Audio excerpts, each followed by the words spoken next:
El velo rasgado. Un sermón predicado la mañana del domingo 25 de marzo de 1888 por el reverendo Carlos Haddon Spurgeon en el Tabernáculo Metropolitano, Newington, Londres.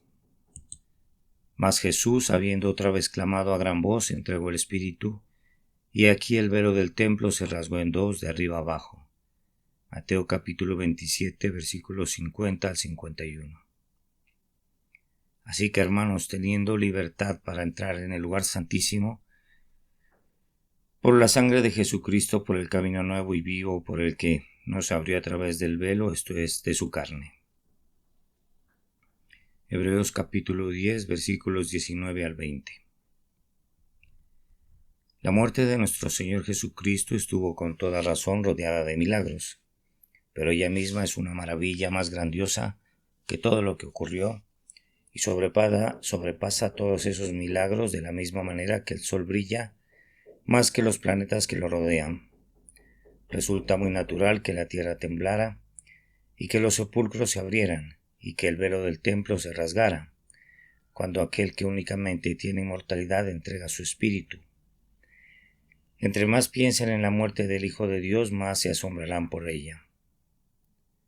De la misma manera que un milagro supera un hecho común, así esta maravilla de maravillas se eleva por encima de todos los milagros de poder.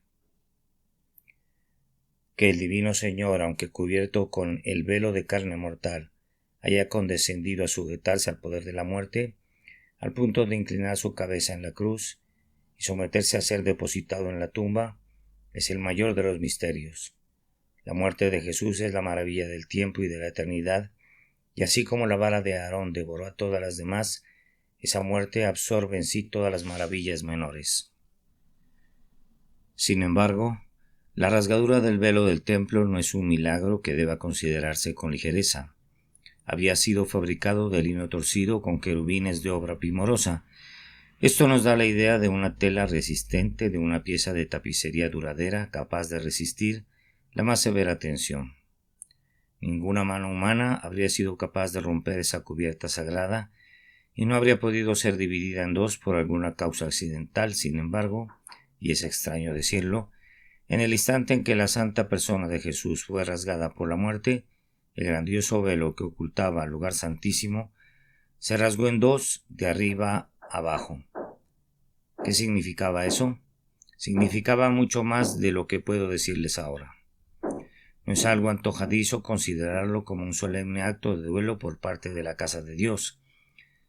En el este los hombres expresan su dolor rasgando sus vestiduras, y el templo, cuando vio morir a su Señor, pareció golpeado por el horror y rasgó su velo, sacudido por el pecado del hombre, indignado por la muerte de su Señor. En su simpatía por aquel que es el verdadero templo de Dios, el símbolo externo rasgó su santa vestimenta de arriba abajo. ¿Acaso no significó también ese milagro que a partir de esa hora todo el sistema de tipos y sombras y ceremonias habían llegado a su fin? Las ordenanzas de un sacerdocio terrenal fueron rasgadas con ese velo, en señal de la muerte de la ley ceremonial.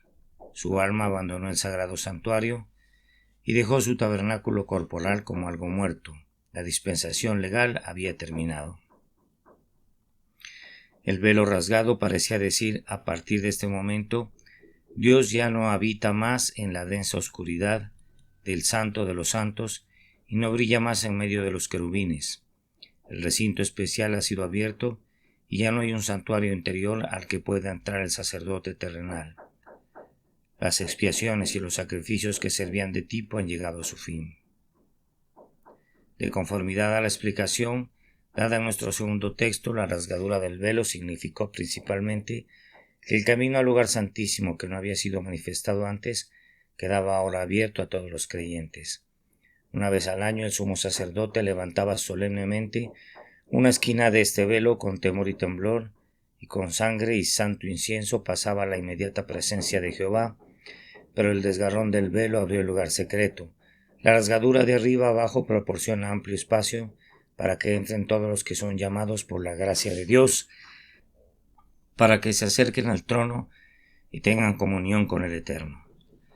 Acerca de este tema voy a intentar hablar el día de hoy, rogando en lo íntimo de mi alma que ustedes y yo, junto con todos los otros creyentes, tengamos el valor de entrar realmente al lugar detrás del velo en este momento que nos hemos congregado para adorar.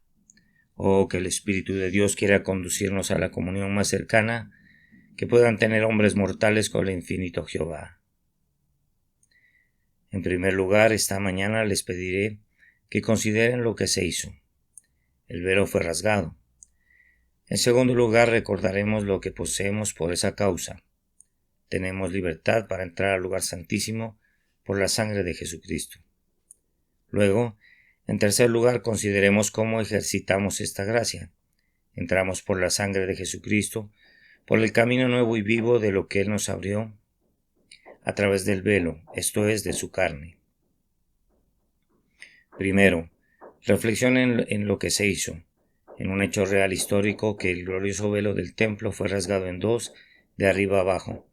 Como un hecho espiritual que es todavía mucho más importante para nosotros, es abolida la ordenanza legal que separa. Existía bajo la ley esta ordenanza que nadie podía entrar jamás al lugar santísimo, con la única excepción del sumo sacerdote, y él podía hacerlo únicamente una vez al año y no sin sangre. Si alguien hubiera intentado entrar allí, habría tenido que morir, como culpable de grande arrogancia y de intrusión sacrílega en el lugar secreto del Altísimo. ¿Quién podría estar en la presencia de aquel que es un fuego consumidor? Esta ordenanza de mantener distancia corre a lo largo de toda la ley, pues inclusive el lugar santo, que era el vestíbulo del Santo de los Santos, era únicamente para los sacerdotes. El lugar del pueblo era uno de distancia. En la propia institución inicial de la ley, cuando Dios descendió en el Sinaí, la ordenanza fue: señalarás término al pueblo en derredor. No había ninguna visitación, o más bien invitación para acercarse. No que el pueblo quisiera hacerlo, pues toda la montaña humeaba, y un Moisés dijo: Estoy espantado y temblando. Y Jehová dijo a Moisés: Jehová, desciende, ordena al pueblo que no traspase los límites para ver a Jehová, porque caerá multitud de ellos. Aun si una simple bestia tocaba el monte, debía ser apedreada o asaeteada. El espíritu de la antigua ley era de distancia reverente. Moisés y aquí y allá algún otro hombre elegido por Dios podían acercarse a Jehová. Pero en cuanto al grueso de la gente, el mandamiento era: no te acerques. Cuando el Señor reveló su gloria al promulgar la ley, leemos: y viéndolo el pueblo temblaron y se pusieron de lejos. Todo esto se acabó. El precepto de mantenerse alejados está abrogado, y la invitación es: venid a mí todos los que estáis trabajados y cargados. Acerquémonos. Es ahora el espíritu filial del Evangelio. Cuán agradecido estoy por ello. Qué gozo proporciona eso para mi alma. Algunos miembros del pueblo de Dios no han experimentado esto todavía, ya que ellos adoran de lejos. Muchas oraciones deberían ser altamente admiradas por su reverencia, pero carecen de la confianza de un niño. Yo puedo admirar el lenguaje solemne y majestuoso de adoración que reconoce la grandeza de Dios, pero no enfervorizará mi corazón ni expresará mi alma hasta tanto no haya mezclado con ello la gozosa cercanía de ese perfecto amor que echa fuera el miedo y se aventura a hablar con su Padre Celestial como el niño habla con su Padre terrenal. Hermano mío, ya no permanece ningún velo. ¿Por qué te colocas tan lejos y tiemblas como un esclavo? Acércate con una plena certeza de fe. El velo está rasgado, el acceso es libre. Ven con libertad al trono de la gracia. Jesús te ha llevado cerca, tan cerca de Dios como Él mismo está cerca. Aunque hablamos del lugar santísimo, del propio lugar secreto del Altísimo, sin embargo, es de este lugar importante, imponente, de este santuario de Jehová que se ha rasgado el velo. Por tanto, no permitas que nada impida tu entrada. Ciertamente ninguna ley te lo prohíbe, más bien el infinito amor te invita a acercarte a Dios. Este desgarrón del velo también significó la extirpación del pecado que separa. El pecado es, después de todo, el gran separador entre Dios y el hombre. Ese velo azul y púrpura y lino torcido no podía realmente separar al hombre de Dios, pues Él no está lejos de ninguno de nosotros en lo relativo a su omnipresencia. El pecado es un muro de separación mucho más eficaz. Abre un abismo entre el pecador y su juez. El pecado bloquea la oración y la alabanza y toda forma de ejercicio religioso. El pecado hace que Dios camine en sentido contrario a nosotros, porque nosotros caminamos en sentido contrario a Él. El pecado, al separar al alma de Dios, causa la muerte espiritual, que es tanto el efecto como el castigo de la transgresión. ¿Andarán dos juntos si no estuvieren de acuerdo? ¿Cómo puede un Dios santo tener comunión con criaturas impías? ¿Morará la justicia con la injusticia? ¿Habitará la pureza perfecta con las abominaciones del mal? No, eso no puede ser. Nuestro Señor Jesucristo quitó el pecado mediante el sacrificio de sí mismo. Él quita el pecado del mundo y por eso el velo se rasgó. Por el derramamiento de su sangre preciosísima, somos limpiados de todo pecado y se cumple esa promesa pletórica de gracia. Nunca más me acordaré de sus pecados y transgresiones. Cuando el pecado se ha ido, la barrera se derrumba y es rellenado el golfo insondable. El perdón que quita el pecado y la justificación que proporciona justicia elaboran una certificación de limpieza tan real y tan completa que nada separa ahora al pecador de su Dios reconciliado. El juez es ahora el Padre. El que una vez debía necesariamente haber condenado es encontrado absorbiendo y aceptando con justicia. El velo es rasgado en ese doble sentido. La ordenanza separadora es abrogada y el pecado separador es perdonado. A continuación, debe recordarse que la corrupción que separa es también quitada por medio de nuestro Señor Jesús. No es únicamente lo que hemos hecho, sino lo que somos, lo que nos mantiene separados de Dios. El pecado está arraigado en nosotros. Aun aquellos que poseen gracia que habita en ellos deben quejarse. Queriendo yo hacer el bien, hallo esta ley, que el mal está en mí. ¿Cómo podemos tener comunión con Dios? Si nuestros ojos están vendados, nuestros oídos tapados, nuestros corazones endurecidos y nuestros sentidos apagados por el pecado. Toda nuestra naturaleza está corrompida, envenenada y pervertida por el mal. ¿Cómo podemos conocer al Señor? Amados por la muerte de nuestro Señor Jesús. El pacto de gracia es establecido con nosotros y sus provisiones llenas de gracia son en este sentido. Este es el pacto que haré con la casa de Israel después de aquellos días, dice el Señor. Pondré mis leyes en la mente de ellos y sobre su corazón las escribiré. Cuando es este el caso, cuando la voluntad de Dios está grabada en el corazón y es enteramente cambiada la naturaleza, entonces el velo divisorio que nos esconde de Dios es retirado. Bienaventurados los de limpio corazón, porque ellos verán a Dios. Bienaventurados son todos aquellos que aman la justicia y la buscan, pues se encuentran en un camino en el que el justo puede caminar en comunión con ellos. Los espíritus que son semejantes a Dios no están separados de Dios. La diferencia de naturaleza pone el velo, pero el nuevo nacimiento y la santificación que le sigue por medio de la preciosa muerte de Jesús quitan ese velo. Quien odia el pecado procura la santidad y se ejercita para perfeccionarla en el temor de Dios y está en comunión con Dios. Es algo bendito cuando amamos lo que Dios ama, cuando buscamos lo que Dios busca, cuando coincidimos con las metas divinas y somos obedientes a los mandamientos divinos, pues con tales personas habitará el Señor. Cuando la gracia nos hace partícipes de la naturaleza divina, entonces somos uno con el Señor y es quitado el velo. Sí, dirá alguien, ahora veo cómo es quitado el velo de tres maneras diferentes, pero aún así, Dios es Dios y nosotros no somos sino pobres hombres insignificantes. Entre Dios y el hombre debe haber necesariamente un velo separador, puesto por la gran disparidad entre el Creador y la criatura. ¿Cómo puede tener comunión lo finito con lo infinito? Dios es todo en todo, y más que todo, nosotros no somos nada y menos que nada. ¿Cómo podemos juntarnos? Cuando el Señor se acerca a sus favorecidos, ellos reconocen cuán incapaces son de soportar la gloria excesiva. Aún el amado Juan dijo, cuando le vi caí como muerto a sus pies. Todo esto es cierto, pues el Señor dice, no podrás ver mi rostro porque no me verá hombre y vivirá. Aunque este es un velo mucho más delgado que esos que ya he mencionado, sigue siendo un velo y es difícil que un hombre se sienta cómodo con Dios. Pero el Señor Jesús pone un puente sobre la distancia que separa. Vean, el bendito Hijo de Dios ha venido al mundo y ha asumido nuestra naturaleza. Por cuanto los hijos participaron de carne y sangre, Él también participó de lo mismo. Aunque Él es Dios como Dios es Dios, sin embargo Él es verdaderamente hombre como el hombre es hombre. Fíjense bien cómo en la persona del Señor Jesús vemos a Dios y al hombre en la alianza más cercana posible, pues están unidos en una persona para siempre.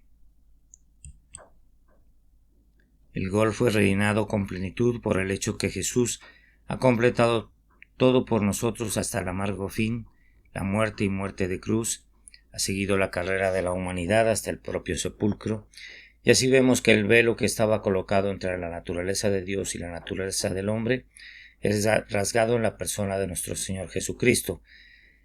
Entramos al lugar más santo por medio de su carne que vincula a la humanidad con la deidad. Ahora ustedes ven lo que significa que el velo haya sido quitado. Noten con solemnidad que esto es válido únicamente para los creyentes. Quienes rechazan a Jesús, rechazan el único camino de acceso a Dios. No nos podemos acercar a Dios excepto mediante el desgarrón del velo por la muerte de Jesús.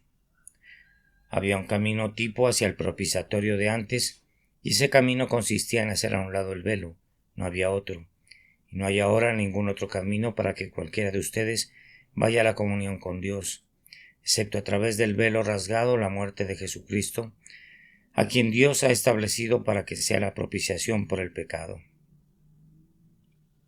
Si vienen por este camino pueden venir gratuitamente. Si rehúsan venir por este camino, entonces pende entre ustedes y Dios un velo infranqueable. Sin Cristo, ustedes se encuentran sin Dios y sin esperanza. Jesús mismo les asegura: si no creéis que yo soy, en vuestros pecados moriréis.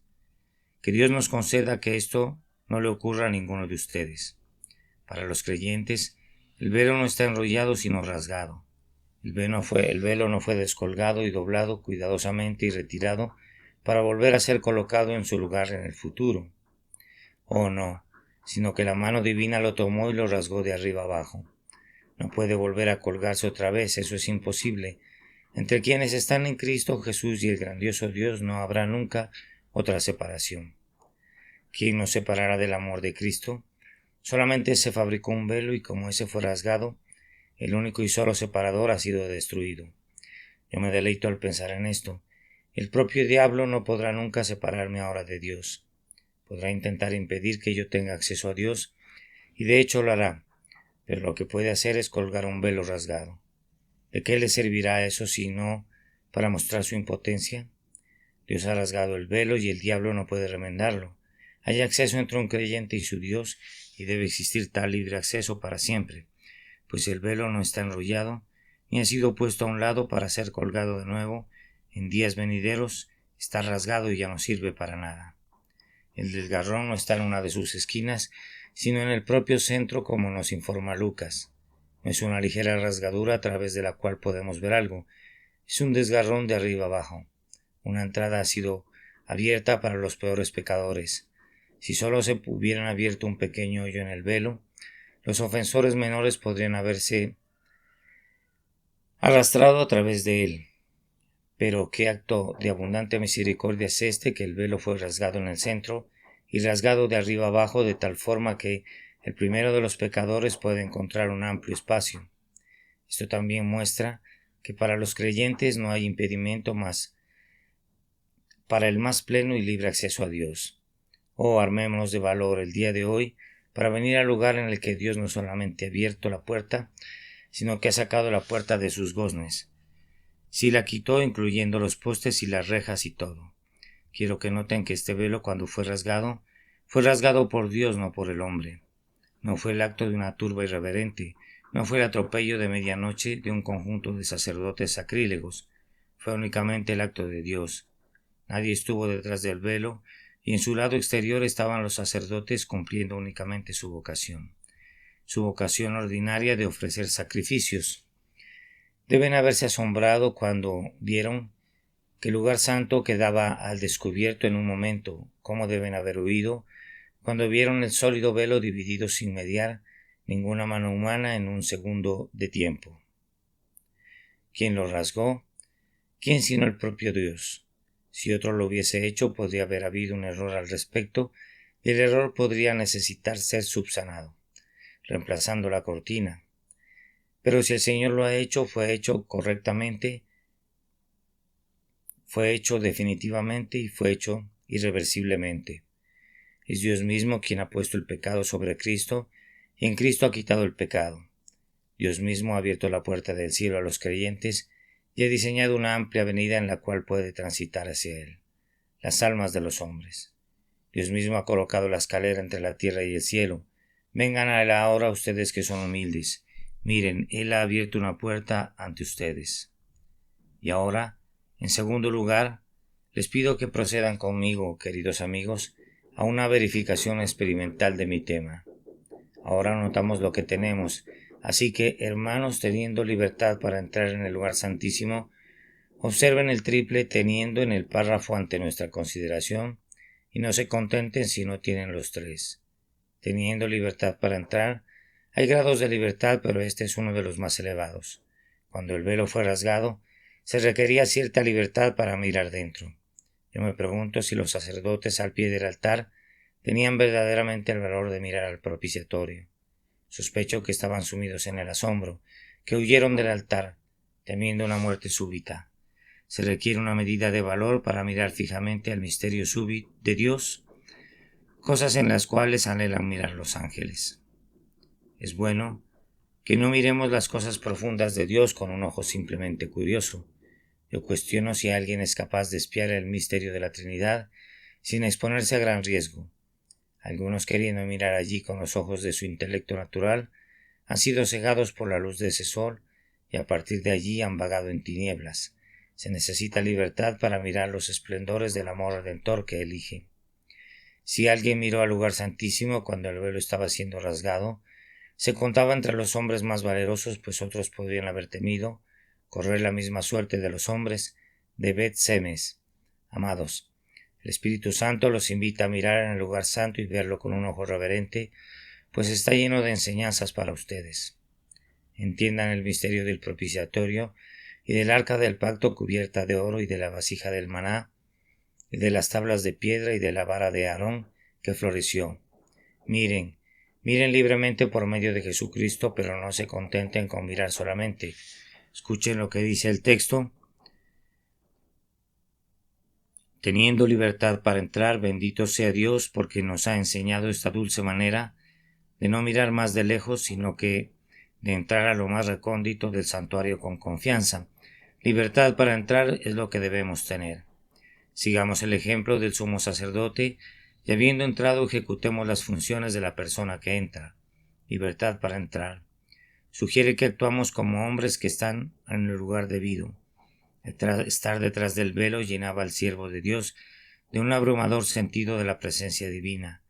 Si alguna vez en su vida estaba cerca de Dios, ciertamente estaba cerca de Dios en ese momento, cuando muy solo, encerrado y excluido del resto del mundo, no tenía nadie a su lado excepto al glorioso Jehová.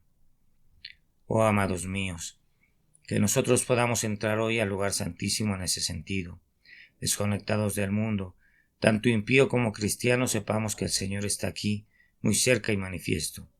Oh, que podamos clamar ahora con Agar, ¿no he visto también aquí al que me ve?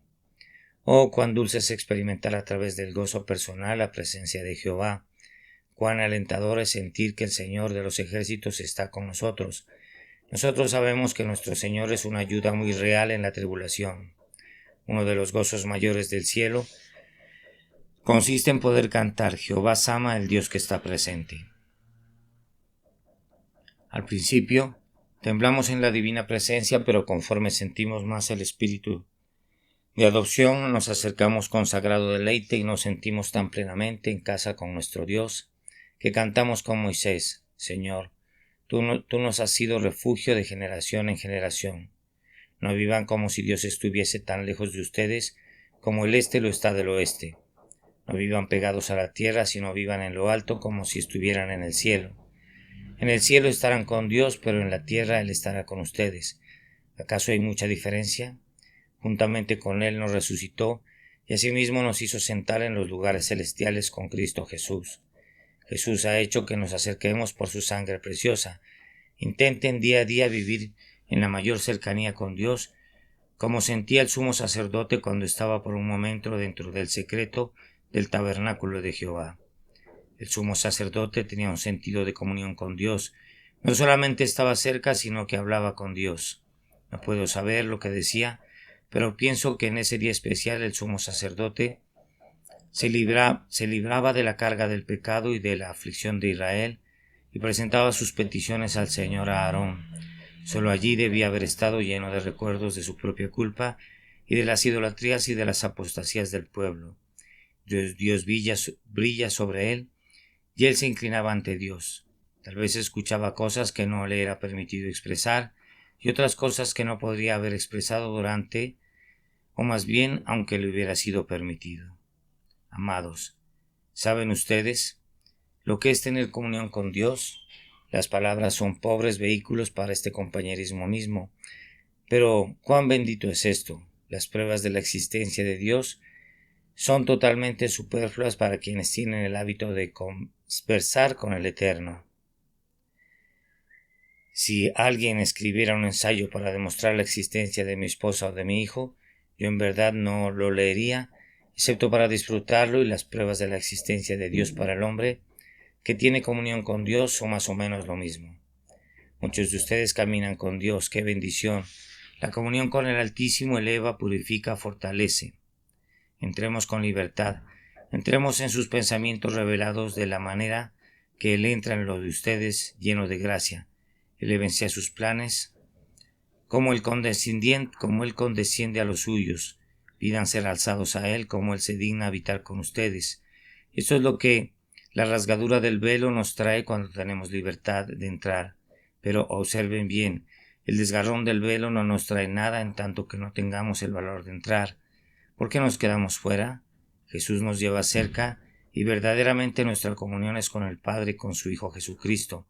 No nos demoremos en recibir esa libertad y acerquémonos con valor al trono.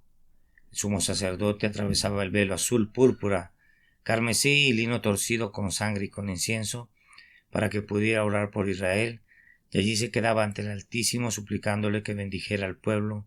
Oh amados, la oración es una institución divina y nos pertenece, pero hay muchos tipos de oración. Está la oración del que parece que tiene el impedimento de entrar al santo templo de Dios. Está la oración de otro que está en el atrio de los gentiles muy lejos mirando hacia el templo. Está la oración que se acerca donde está Israel y suplica al Dios de los elegidos. Está la oración que se hace en el atrio de los sacerdotes cuando el hombre de Dios santificado hace intercesión. Pero la mejor oración de todas es la que se ofrece en el lugar santísimo. No hay temor que la oración no sea escuchada cuando es ofrecida en el lugar santísimo. La propia posición del hombre demuestra que él es aceptado por Dios. Está parado en el lugar de aceptación más seguro y está tan cerca de Dios que cada uno de sus deseos es oído. Allí el hombre es visto al revés y al derecho, pues él se encuentra muy cerca de Dios. Sus pensamientos son leídos, sus lágrimas son vistas, sus suspiros son escuchados, pues él tiene libertad de entrar. Puede pedir lo que quiera y se le concederá. Así como el altar santifica la ofrenda, así el lugar santísimo abierto por la sangre de Jesús asegura una respuesta cierta a la oración que es ofrecida allí. Que Dios nos dé tal poder de orar. Es algo maravilloso que el Señor preste oídos a la voz de un hombre. Sin embargo, tales hombres existen. Lutero, al salir de su encierro, exclamó: «Pisi, he vencido». Aún no se había enfrentado a sus enemigos, pero habiendo prevalecido ante Dios por los hombres, él sentía que debía prevalecer ante los hombres por Dios. Pero el sumo sacerdote, si ustedes recuerdan, después de haber tenido comunión y haber orado a Dios, salía y bendecía al pueblo. Se revestía con sus vestiduras de gloria y belleza, que había puesto a un lado para entrar al lugar santísimo, y entraba vestido simplemente de blanco y nada más, y ahora salía llevando el pectoral y todos sus preciosos ornamentos, y bendecía al pueblo. Eso es lo que harán ustedes si tienen la libertad de entrar al lugar santísimo. Por la sangre de Jesús, ustedes bendecirán al pueblo que los rodea. El Señor los ha bendecido y los convertirá en una bendición. Su conducta ordinaria y su conversación serán un bendito ejemplo. Las palabras de que ustedes hablan por Jesús serán como un rocío del Señor. El enfermo será consolado por sus palabras, el desalentado será alentado por la fe de ustedes, el tibio será recuperado por su amor. Estarán diciendo prácticamente a cada uno de los que conocen: Jehová te bendiga y te guarde. Jehová haga resplandecer su trono sobre ti y tenga de ti misericordia. Ustedes se convertirán en un canal de bendición. De su interior correrán ríos de agua viva. Que cada uno de nosotros tenga la libertad de entrar para que salgamos cargados de bendiciones. Les pido amablemente que miren el texto y notarán algo que yo simplemente voy a sugerir, que esta libertad está bien cimentada. Me encanta ver cuando el apóstol usa un así que hermanos, teniendo libertad. Pablo es a menudo un verdadero poeta, pero siempre usa la lógica con corrección. Es tan lógico como si estuviera tratando con matemáticas en vez de teología. Aquí escribe uno de sus así que, porque ¿es que tenemos libertad? ¿Acaso no es a causa de nuestra relación con Cristo que nos convierte en hermanos? Así que, hermanos, teniendo libertad, el creyente más débil tiene tanto derecho de entrar al lugar santísimo como lo tenía Pablo. Esto debido a que él es un miembro de la hermandad. Yo recuerdo una rima de John Ryland en la que dice del cielo: todos ellos estarán allá, los grandes y los pequeños. Pobre, voy a darle la mano al bendito Pablo. No tengo ninguna duda que tendremos una posición y una comunión así. Mientras tanto le damos la mano a él, y él nos llama hermanos. Somos hermanos los unos de los otros, porque somos hermanos en Jesús. Donde vemos que va el apóstol, allí iremos. Si más bien donde vemos que entra el grandioso apóstol y sumo sacerdote, nuestra profesión, allí lo seguiremos. Así que, hermanos, teniendo libertad, amados, ahora no tenemos ningún temor de morir en el lugar santísimo. El sumo sacerdote, quien quiera que fuera, debe haber temido siempre ese día solemne de expiación, cuando tenía que pasar al lugar silencioso y aislado. Yo no puedo decir si es verdad, pero he leído que hay una tradición entre los judíos que se ataba una cuerda al pie del sumo sacerdote para que pudieran sacar su cadáver en caso de que muriera en la presencia del Señor. No me sorprendería que su superstición hubiera ideado una cosa así, pues es una terrible posición la de un hombre que entra en la habitación secreta de Jehová. Pero no podemos morir en el lugar santísimo ahora, puesto que Jesús ha muerto por nosotros. La muerte de Jesús es la garantía de vida eterna de todos aquellos por quienes murió. Tenemos libertad para entrar, pues no pereceremos. Nuestra libertad deriva de la perfección de su sacrificio. Lean el versículo 14. Hizo perfectos para siempre a los santificados. Nosotros confiamos en el sacrificio de Cristo, creyendo que Él fue nuestro sustituto tan perfecto, que no es posible que muramos después de que nuestro sustituto murió, y debemos ser aceptados porque Él es aceptado. Creemos que la sangre preciosa ha quitado nuestro pecado tan eficaz y eternamente que ya no somos más detestables para la ira de Dios. Podemos estar con seguridad donde el pecado debe ser golpeado. Si hubiera algún pecado en nosotros, pues estamos tan lavados, tan limpiados y tan plenamente justificados que somos aceptados en el amado. El pecado es tan completamente quitado de nosotros por el sacrificio vicario de Cristo, que tenemos libertad para entrar donde mora el propio Jehová. Más aún, tenemos esto por cierto, que como un sacerdote tenía un derecho de morar cerca de Dios, nosotros también poseemos ese privilegio, pues Jesús nos ha hecho reyes y sacerdotes para Dios, y todos los privilegios del oficio nos son otorgados conjuntamente con el propio oficio. Tenemos una misión dentro del lugar santo. Somos llamados para entrar allí por un negocio divino, y por eso no tenemos el temor de ser intrusos. Un ladrón puede entrar en una casa, pero no entra con libertad, siempre tiene miedo de ser sorprendido. Ustedes podrían entrar en la casa de un extraño sin ser invitados, pero no sentirían ninguna libertad allí. Nosotros no entramos en el lugar santísimo como ladrones que violan una casa, ni como extraños. Venimos obedeciendo un llamado para cumplir un oficio. Una vez que aceptamos el sacrificio de Cristo, estamos en casa con Dios. ¿Dónde será libre un hijo? ¿Dónde será sino en la casa de su Padre?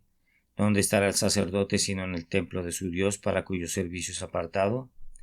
¿Dónde vivirá el pecador lavado con la sangre sino con su Dios, con quien ha sido reconciliado? Sentir esta libertad constituye un gozo celestial. Tenemos ahora tal amor por Dios y tal gozo en Él, que nunca cruza por nuestras mentes que somos transgresores cuando nos acercamos a Él.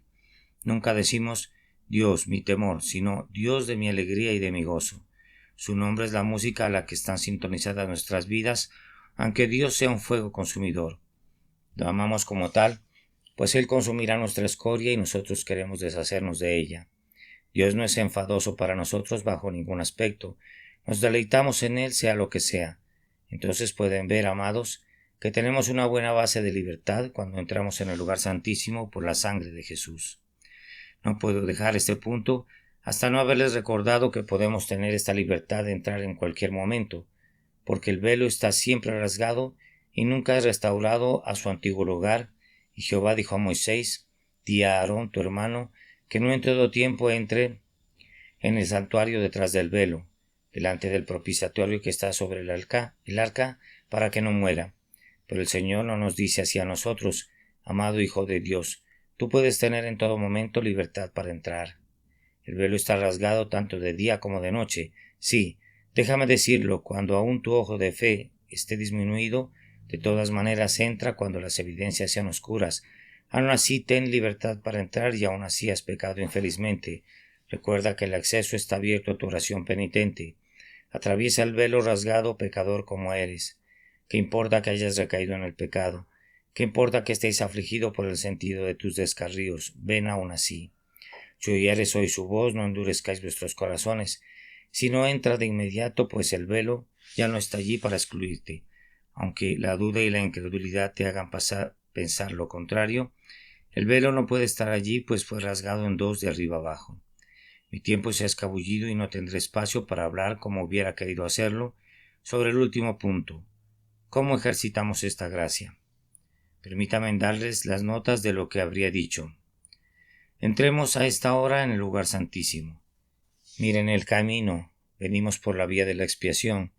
Así que, hermanos, teniendo libertad para entrar en el lugar santísimo por la sangre de Jesucristo, me han hecho sentir muy mal últimamente. Las palabras fieras y blasfemas que han usado ciertos caballeros de la escuela moderna concernientes a la sangre preciosa. No voy a ensuciar mis labios repitiendo las cosas 3 veces malditas que se han atrevido a expresar mientras pisotean la sangre de Jesús. En todas partes a lo largo de este libro divino pueden encontrarse con la sangre preciosa. ¿Cómo puede llamarse a sí mismo cristiano alguien que con un lenguaje profano e impertinente habla de la sangre de la expiación? Hermanos míos, no hay un camino al lugar santísimo aunque el velo esté rasgado sin sangre. Ustedes podrán suponer que el sumo sacerdote antiguamente llevaba la sangre porque el velo estaba allí. Pero tú tienes que traerla contigo aunque el velo ya no esté. El camino está abierto y tú tienes libertad para entrar, pero no sin la sangre de Jesús.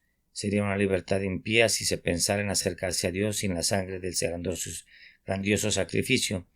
Siempre debemos usar el argumento de la expiación, puesto que sin el derramamiento de sangre no hay remisión de pecado. De la misma manera, sin esa sangre no hay acceso a Dios. A continuación, el camino por el que venimos es un camino indefectible. Por favor, noten esa palabra. Por el camino nuevo, esto quiere decir por un camino que siempre es fresco. El griego original sugiere la idea de sacrificio recientemente. Jesús murió hace mucho tiempo, pero su muerte es la misma ahora como en el momento de su ocurrencia. Nosotros venimos a Dios, queridos amigos, por un camino que siempre es eficaz con Dios. No pierde nunca ni un ápice de su poder y frescura. Amado Cordero agonizante, tu sangre preciosa no perderá nunca su poder. El camino no está gastado por el tráfico pesado. Siempre es un camino nuevo. Si Jesucristo hubiera muerto ayer, ¿no sientes que podrías argumentar su mérito hoy? Muy bien, puedes argumentar ese mérito después de estos 19 siglos, con la misma confianza con que lo harías en aquella primera hora. El camino a Dios es abierto siempre de nuevo. En efecto, las heridas de Jesús sangran incesantemente en nuestra expiación. La cruz es tan gloriosa como si Él estuviera todavía en ella. En lo relativo a la frescura, vigor y fuerza de la muerte expiatoria, vamos por un camino nuevo, que siempre sea nuevo para nuestros corazones, que la doctrina de la expiación no se vuelva rancia nunca, sino que tenga rocío sobre ella para nuestras almas. Luego el apóstol agrega que es un camino vivo, una palabra maravillosa.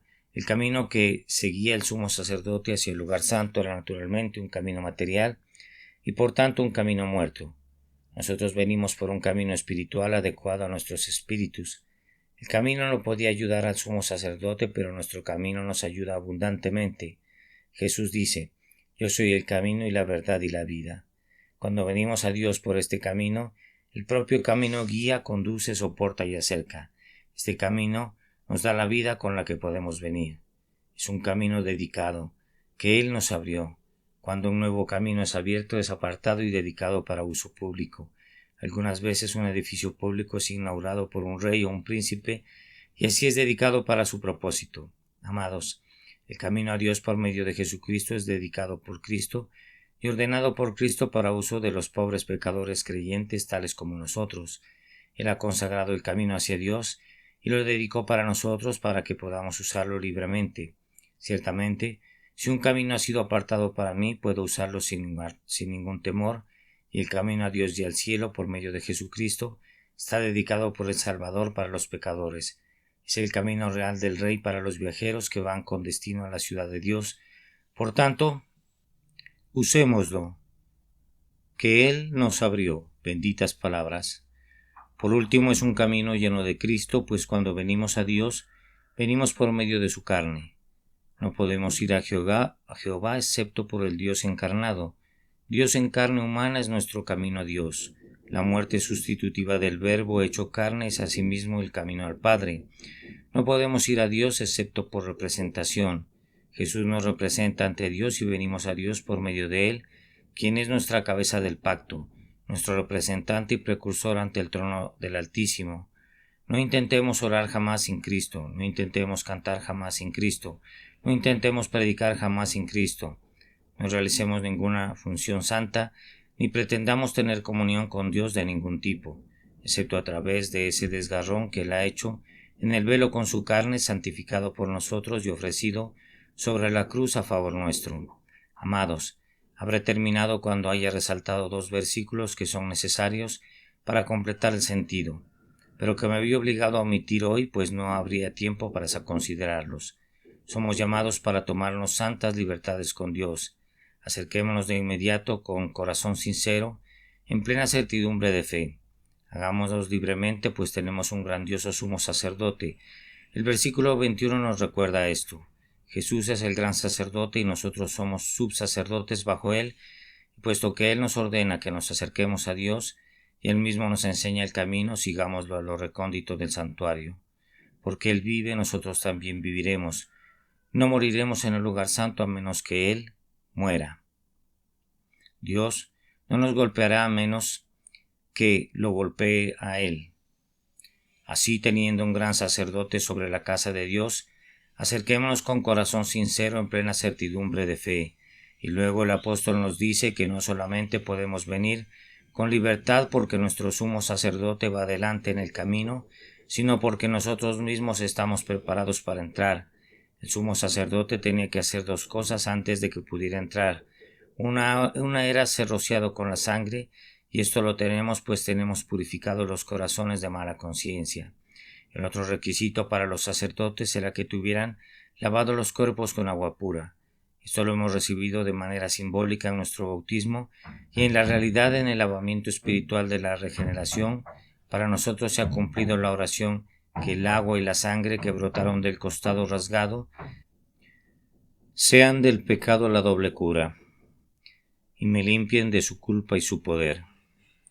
Hemos conocido el lavamiento del agua por la palabra, y hemos sido santificados por el Espíritu de su gracia.